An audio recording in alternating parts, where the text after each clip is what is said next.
Hi everyone, Teresa Aker here from Success Diaries with Teresa Aker. I'm going to talk to you today about a very serious thing. I'm going to talk to you about money. Now, why am I bringing that to you? Because I brought a Success Diaries with Teresa Aker is about overcoming adversity. And I know a lot of people right now are struggling with overcoming adversity. And I have talked to you about loss in love, in marriage, in someone dying, which is devastating. But now I'm going to talk to you about the loss of an income, a job, money, things like that. I'm going to talk to you about it very real. So this is a time I'm going to go back. I'm going to talk to you about a time that I had to overcome it. In fact, I've had to do it twice, and I'm going to show you what I did. I know this is going to help you.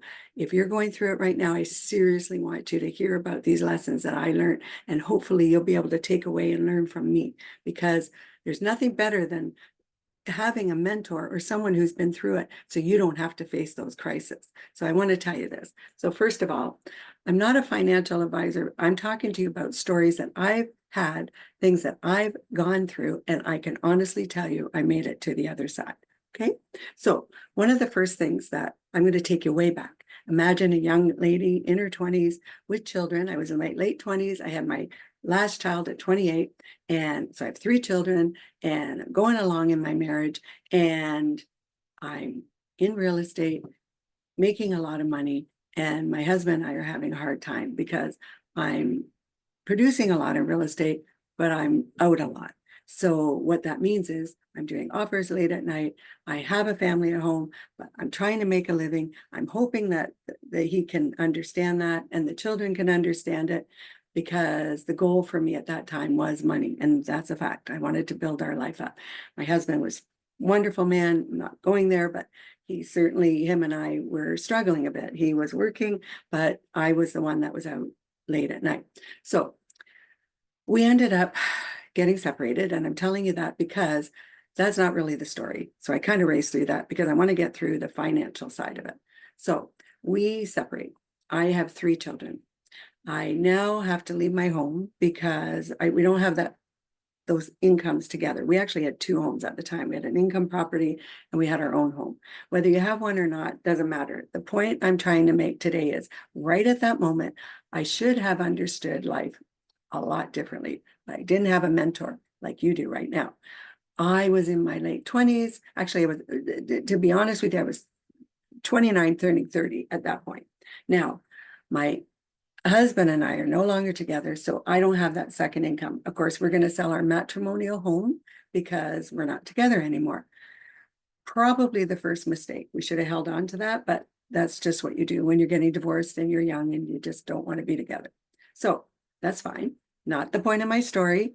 Great guy. He's moved on in life. So have I. So now, what I want to say to you now, though, is during those times, we go through emotional changes. We go through a lot of things that we don't necessarily face.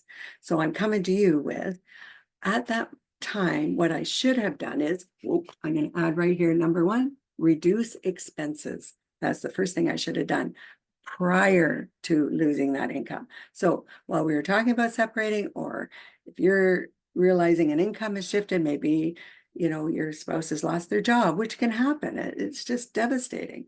You have to understand, immediately reduce expenses. I didn't do that. I was too proud. I wanted to keep my lifestyle going, keep giving the kids. I was always giving them. And so although I moved out of that home, my expenses didn't change a whole lot. I was definitely now single. I was out in the dating world. I was going out with my friends. I had paid for babysitters. I was doing all the normal things that people do when they separate. And unfortunately, that is my bank account suffering. So first things first, I should have reduced my expenses and never mind doing that. Okay, so now it's getting worse and worse, and now I don't know how to face it. So during that time, it was incredibly difficult. I had so many issues with finances. I had more month than the money. At that, more month than the anyway. So reduce expenses. That's what I should have done before the disaster really hit. So I want to tell you that's lesson number one. take it from me. If you're riding high even, and you're not worrying about money and everything's flowing, reduce expenses. You don't have to have that big lifestyle. You don't have to have those bills that are so high. Like some vehicles are, oh my God, are astronomical expenses. Insurance, homes that people are living in that are massive, massive homes that sometimes we think they have a lot of money because they live in these big homes. Trust me, there's a whole lot of people living in big homes that end up with the bankruptcy. Okay. So know that. Be careful with the way you're living. You don't have to keep up with the Joneses. In fact, someone who just lives in a smaller home and is a multimillionaire, I learned from Warren Buffett. I'm one of those people that watches biographies. Boy, take a look at his biography. Oh, he drives the same car. He lives in the same house he always had, and he doesn't care what people think. And I just think that's amazing. And you know what? It's so much better to have, a vehicle and a house you can say is yours, you own it outright, all of that, than it is to have a big, massive home and you can't sleep at night because you have those bills. So I'm just saying to you, if you have all those expenses, really think about getting them reduced. Now I have on here number 2. The other alternative, of course, is to raise your money. So you may want to get a side hustle. Now, remember this, sometimes it's not optimal to do that. I had 3 children. So what I had to do was, with real estate, although I made a lot of money in it, I wasn't focused on it enough. I was worrying all the time. I wasn't making a lot of the same money I used to make because I was scared, to be honest with you. I was terrified. So I wasn't out there selling houses. I wasn't doing the things that I should have kept doing. So it's on me, my bad, but I learned my lesson. Okay. So number 2, raise the amount of money you're making. So make it more constant and raise that money. I took another career. I was still in sales, but with a salary plus commission. So that definitely got me back onto the right track. And that makes a big difference in life. So I'm not saying you have to leave your job, but in order that you don't have to leave your job, make sure that you reduce your expenses or get a side hustle. So that's number 2, getting that. Now, number 3 is quite interesting. Remember I said to you, pay down whatever you can. You also, once you pay it down, you want to optimize, get your money starting to work for you. So I was thinking one day, I'm looking at the stock market, and I had stocks later on in life. If I had had stocks, let's say back then, and had a financial advisor while my husband and I were still making a lot of money, I could have taken that money and utilized it in another area. Now we were investing in properties, and at that time you could do that. You could rent it, buy a property and rent it out, and you would definitely have more income than your mortgage was. So that worked. And boy, today I wish I'd had 30 of them. Another way you can make money. So all of those things, take a look at reducing your debt, increasing your income. 2 things. Now, the third thing I want you to think about is long term. Now, this is a big one. So this is number 3. Life, long term. A lot of people, when you're in your 20s, 30s, and 40s, don't realize what's going to happen when you get older. Now, I'm not 20 anymore. I'm not 30. I'm not 40. I'm actually over 60. I lost my husband, everyone knows that, at 59 years old. He's a great guy, but I knew the moment he was gone, and I went through all my emotional turmoil and everything. I go through about 6 months of that. He had a pension. We can talk about that. I can definitely say to you, pensions are good to have, but you don't get the same amount as when he was working and when he had money before. So guess what? Second time I lost an income. I'm back down to just me. So guess what? I have to reduce those expenses again, but I learned from it. I learned from it from the word go. I learned from it back when I was 30, remember? Reduce my expenses. My car is paid for. It is not a flashy car. I have so many friends with great cars. Oh my goodness, lots of beautiful cars. Well, guess what? Mine's paid for, and I pay for only insurance on it. I have a really good insurance package, reduce my debts, reduce my expenses. So sure, I'm going to definitely work towards a beautiful car, but I'm going to pay for it outright. That's my goal. I pay for everything outright. My home, my big home that I had, we don't have it anymore. Reduce expenses, do all of that. We have to make sure that we live our lives what we can afford, and not only afford, but have money still coming in. So I definitely did that. I'm looking at getting a new home, but I'm going to pay for it with cash. So I will sacrifice my today for my tomorrow future person. I want to be able to say one day, look back and say, thanks, Teresa. Because not only do I have that home you wanted and that car you wanted, but it's all paid for. And you don't have to worry about a thing. And don't forget, guys, you still have taxes, insurance, heating costs. You have bills that you have to pay in a home. You have internet, telephone. You got something that happens on a rainy day. You need money in the account. A home today is millions of dollars you have to think about. So it's hard sometimes to get our head around that, but you got to think about those things.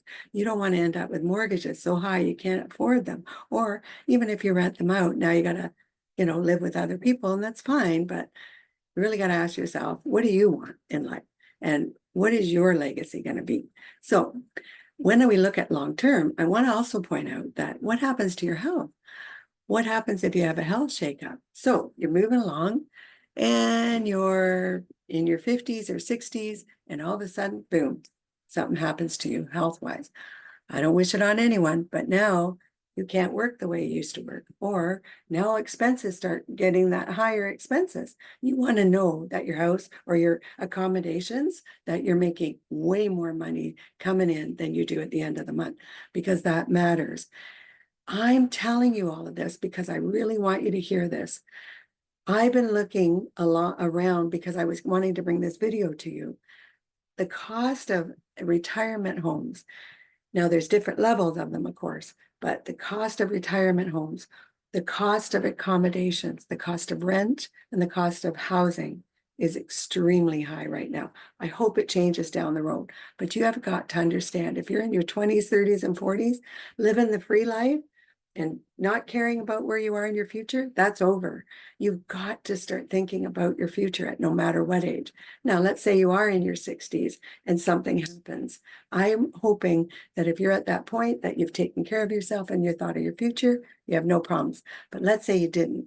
Immediately, if you are aware that things are going down the other way and your health is starting to fade or you've got issues, reduce those expenses. Don't be embarrassed. Don't worry about keeping up with the neighbors. They're not living your life. They're not paying your bills. Immediately, don't worry about social things, who's got what. Forget about it. Make sure you got a vehicle that works. Make sure you got a home that you've got shelter. You don't have to worry about it. Doesn't matter if you're in a condo, if you're in a house, if you have to downsize. Do not be embarrassed. Do what you have to do to take care of you. That's the most important. Now, if you have, family that you're staying with and so forth, now you at least know you're not going to ever worry about yourself.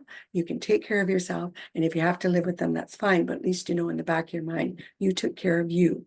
And that's what matters. So now you can keep that money in the bank. You got a retirement savings plan, all of those things.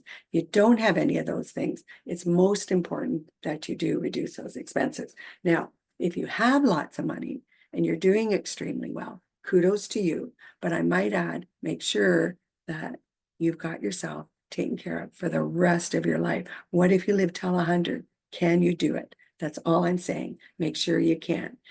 I'm here today to talk to you about your money. Make sure that all of these things happen. There are great financial advisors out there. There's great people that have overcome adversity. I brought Elsa Morgan on. You might want to take a look at that video. She actually went from bankruptcy to multimillionaire. She did amazingly well in her life. She actually taught me a few things, and how she got through it. And take a look at that video if you like. Do talk to some of the financial advisors in your neighborhood, people who know what they're doing and they can help you. But if you're going through something traumatic right now, please, please, please take it from me. I learned this a long time ago. Reduce expenses, increase your amount of money that you're bringing in, and think about your long term. I'm going to bring you some more messages. If you'd like to email me or text me, email me at teresaaker@rogers.com, or you can leave me a note right here on YouTube. I would love to hear from you. You can text me, you can email me here, you can put it right into the show notes. If you want to know anything more, I'm happy to talk to you about it because this is very serious. And also from there, I'm going to bring you some more videos of things to do with overcoming adversity, whether it be financial, love loss, relationships, a spouse, a child. I have lost a child as well. I'm going to talk to you about how I actually step by step went through those things to help you out. So thank you for joining me today. I know it was a little more serious, but I take your life very seriously. I love my viewers and I'm grateful for each and every one of you. I'm grateful for the show, and whatever I can bring you, I'm going to bring value to you. Thank you again. My name is Teresa Aker with Success Diaries with Teresa Aker. Do subscribe to my channel. I truly appreciate that. I hope you're having a great day, and I look forward to talking to y'all very soon. Bye-bye now.